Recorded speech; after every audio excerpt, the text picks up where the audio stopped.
Hello everyone and welcome back to Dreadline Stories.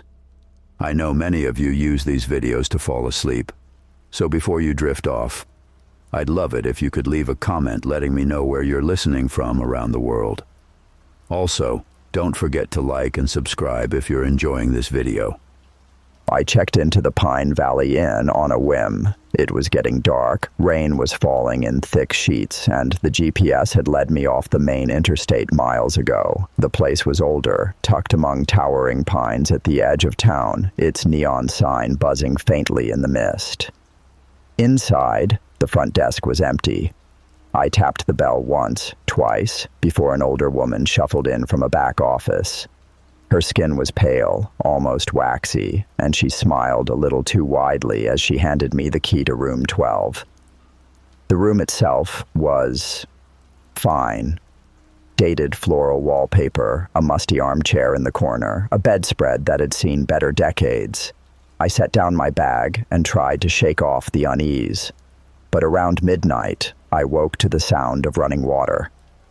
Confused, I padded over to the bathroom. The faucet was on full blast, even though I hadn't touched it since brushing my teeth. I twisted it off, telling myself old plumbing does weird things. As I turned back to bed, something caught my eye in the bathroom mirror. For a split second, I thought I saw someone standing behind me, tall, thin, wearing what looked like an old bellhop uniform. My stomach dropped. When I spun around, the bathroom was empty. The next morning, I decided to cut my stay short. As I was hauling my suitcase down the narrow hallway, I spotted an old photograph hanging on the wall. It showed the hotel lobby, decades ago, smiling guests. Staff lined up proudly. There, in the middle, was the same bellhop uniform I thought I'd seen. The face was eerily familiar, too. Pale, wide grin. Back at the desk, the woman hardly blinked when I told her I was leaving early. She only cocked her head slightly and said, "Sometimes the past doesn't stay put here. Best you be on your way." Outside, the rain had finally stopped. I loaded my bags, hands shaking, and drove away without looking back. I couldn't help feeling that if I did, I might see that bellhop standing in the doorway, watching me go, with that same unnatural grin. It didn't end when I left Pine Valley. Back home, I tried to convince myself it was just stress, or maybe an overactive imagination after seeing that old photograph, but the nightmares started almost immediately. Every night I found myself back in that dim hallway, walking past faded wallpaper and doors that seemed to breathe slightly as I passed. I'd always stop at room 12. The door would creak open on its own, revealing the same bed, the same ugly floral curtains, but someone would be sitting in the chair by the window, legs crossed neatly, hands folded in their lap, wearing that antique bellhop uniform. His face was gray, eyes sunken yet somehow gleaming. That same grotesque grin stretched across his lips. He never spoke. He just sat there staring at me until I woke up gasping. It wasn't only at night. Small things started to happen around my apartment. Faucets that would be running when I hadn't touched them. The bathroom mirror fogging up on its own, revealing smeared handprints as if someone had pressed their palms against the glass from inside. One morning, after another restless night, I found a folded piece of paper slipped under my front door. No address, no stamp. I opened it to find a faded black and white photo, the lobby of Pine Valley Inn. The same picture that had hung on the hallway wall, except this time there was one difference. I was in it. Standing beside the old clerk, wearing the bellhop uniform. My own smile was disturbingly wide. I dropped the photo and staggered back, nearly tripping over my own feet. The next instant, my phone buzzed on the kitchen counter. I picked it up to see a new message from an unknown number. Room 12 is ready for you. Check in anytime. The nightmares haven't stopped. Sometimes I wake up standing by my bedroom door, hand on the knob as if about to leave. Other times, I hear a faint bell ringing in my living room. The same bell from the front desk at Pine Valley. I don't know if it's all in my head or if that place somehow followed me home. All I know is, sooner or later, I think I might answer the call, and next time, I might not wake up in my own bed. I checked into the old Hillcrest Hotel on a Thursday evening, chasing some peace and quiet for work. It wasn't my first choice, but the downtown hotels were all booked for a convention. Hillcrest sat at the edge of town, its brick facade faded and partially overtaken by ivy, like it was trying to disappear. At the front desk, an elderly clerk with heavy eyelids handed me a brass key. No card, just a cold key on a ring. Room 312, he mumbled. As I walked away, he added in a low voice, "Try not to wander the halls too late." I half laughed, thinking it was just his dry humor, but he didn't smile. Room 312 was exactly what you'd expect from a forgotten hotel. Outdated floral wallpaper, creaky floors, and a faint mustiness that clung to everything. Still, it was quiet. I set up my laptop and worked until close to midnight. That's when I first heard it. A faint shuffling in the hallway, then a dull knock. I assumed it was another guest, maybe drunk or lost.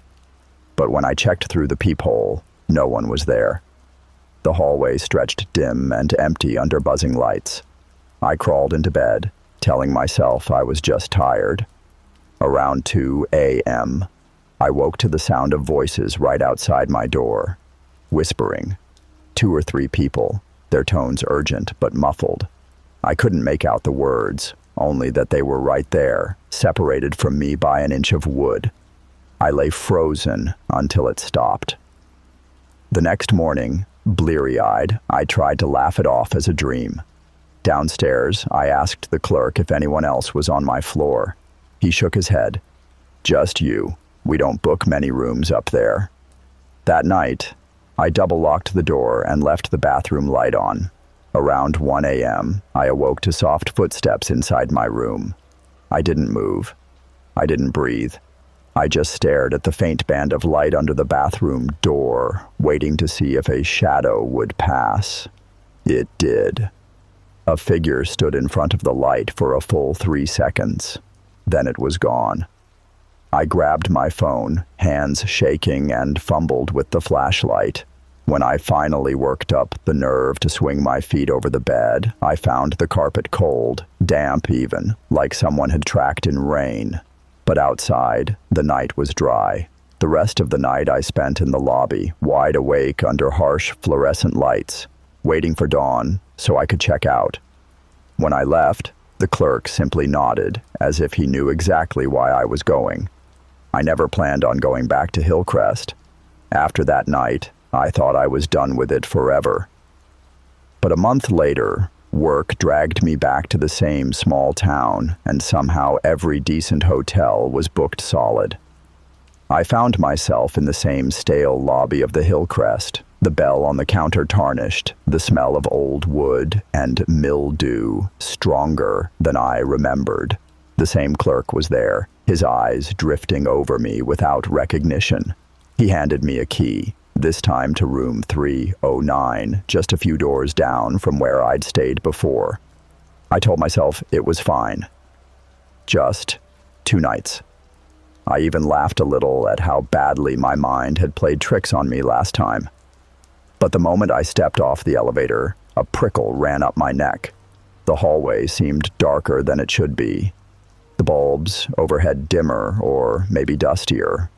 I settled in, unpacked, tried to work. Midnight came and went without incident, and I actually managed to sleep. When I woke the next morning, I felt almost silly. But then I noticed the carpet by the door was damp again. A trail of faint footprints led from the threshold halfway into my room before fading. They were bare feet, long and narrow, and they ended right at the side of my bed. I barely made it through the day, dreading nightfall. That evening, I brought a chair over and wedged it under the door handle. I left the bathroom light on again, trying to recreate whatever fragile sense of control I could. At around 2 a.m., I woke to scratching.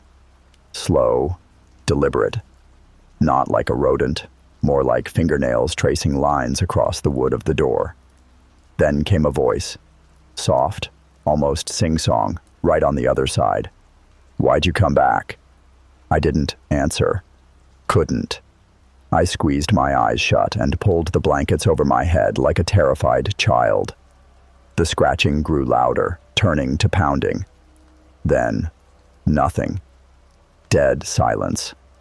I must have blacked out because I woke to sunlight leaking around the curtains, birds chirping outside.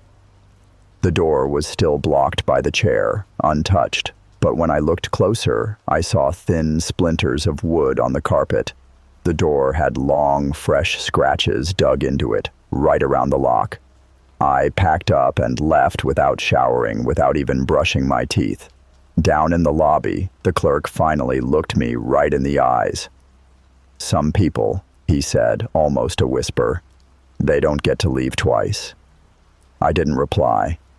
I just pushed through the doors into the daylight, my heart racing, telling myself I'd never come back.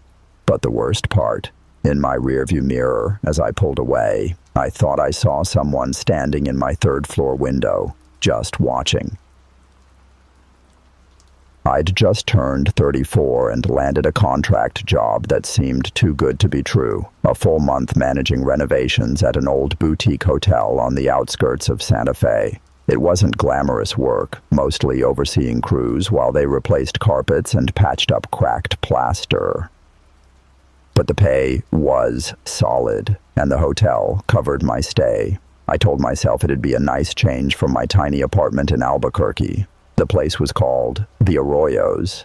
Built in 1929, it had the kind of faded Spanish colonial charm that older tourists still swooned over. White stucco walls, wrought iron balconies, a fountain out front that hadn't run in decades. When I checked in, the manager, a slim woman named Carla, gave me an apologetic smile.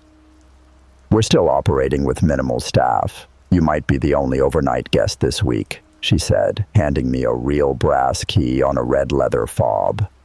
My room was on the second floor at the end of a narrow hallway. It smelled faintly of lavender and dust.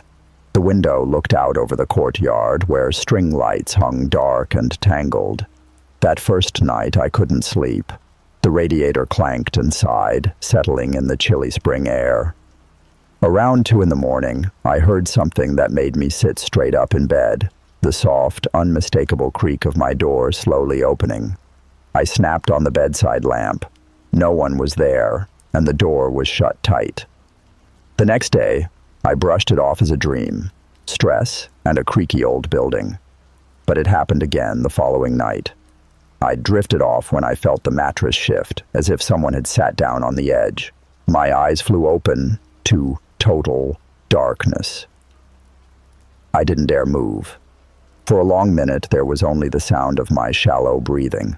Then, slowly, the weight lifted. I didn't sleep at all after that. The strangest part came on my 4th night. I woke around midnight, compelled to get out of bed. I didn't know why, just that I needed to step into the hall.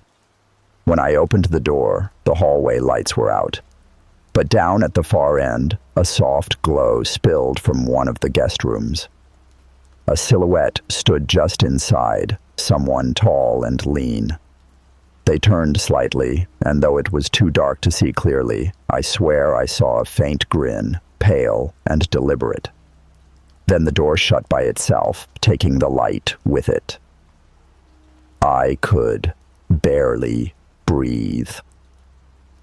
My heart thumped painfully as I stumbled back into my room and locked the door, shoving a chair under the knob. The next morning, I found Carla in the lobby. I tried to laugh it off, asking if there were still guests on the second floor. Her smile faltered. "That whole wing is closed for renovations," she said carefully. "No one should be staying there except you." I left the lobby feeling hollow. Carla's words rattling around in my head like loose change. No one else on the floor. So who, or what, had I seen? That afternoon, I tried to lose myself in work. I walked the halls with the foreman, checked on the painters taping off crown moldings, even chatted with the electrician rewiring sconces that hadn't worked since the 80s. By early evening, I was exhausted. I hoped sheer fatigue would keep my mind from wandering when night came. It didn't. Around midnight, the noises began again. Soft footsteps in the hall outside my door, then a gentle scrape like fingers trailing along the wallpaper. I lay frozen, staring at the ceiling. The footsteps stopped directly in front of my room. Then, slow, 3 deliberate knocks. I squeezed my eyes shut, willing it to go away. A minute passed, then another. Finally, I heard retreating footsteps. When I dared to look, the hallway was empty. The next morning, I resolved to leave. Carla was at the front desk, typing something when I approached. "I can't stay here anymore," I blurted. "I know it sounds crazy, but there's something on that floor." Carla looked at me for a long moment, then gave a small nod, almost relief. "You're not the first," she said quietly. "We don't advertise it, obviously, but there have been stories. Guests reporting figures in the halls, housekeepers who refused to go upstairs alone. Years ago, before my time, there was a guest who vanished, left all his belongings behind, never checked out. Police never found him." I stood there, cold sinking through my bones as she continued. "Sometimes I wonder if he's still here, or if whatever took him is still looking." That was it for me. I packed up that afternoon, loading my suitcase into my truck so fast I forgot to check out properly. As I drove away, I glanced back at the Arroyos. In one of the dark windows on the second floor, I could swear I saw someone standing there, watching. And when I got home that night, hours away from Santa Fe, safely back in Albuquerque, I found a small, neat card tucked into my suitcase. It was the room key, the red leather fob and brass tag, resting on top of my folded clothes. No explanation, no reason it should be there. Just a silent reminder that sometimes you don't really leave a place behind. Sometimes it follows.